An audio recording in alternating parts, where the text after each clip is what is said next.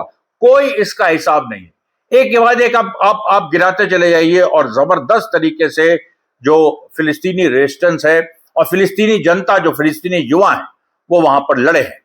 उसके बाद अब देखिए, अभी जो कुछ देर पहले की बात है कि नाब्लस के ही नॉर्थ वेस्ट में, अब नाब्लस में देखिए सारी घटना, नाब्लस के ही नॉर्थ वेस्ट में अलार्म सायरन बजे, और उसमें ये एक शंका है कि फिलिस्तीनी फाइटर्स ने घुसपैठ कर दी। और अब देखिए रात के वीडियो में जो 9 साढ़े 9 के बीच आएगा, इसकी पूरी जो क्या हुआ ये हम आपको बताएंगे। उसके बाद देखिए यमन ने, क्योंकि यमन को धमकियां इजराइल ने दी, इजराइल के डिफेंस मिनिस्टर इजराइल काट्स ने परसों कहा था कि हम यमन पे हमला कर सकते हैं, तो यमन ने कहा अच्छा है, हम तो चाहते हैं हमला करो, आमने सामने की लड़ाई होगी।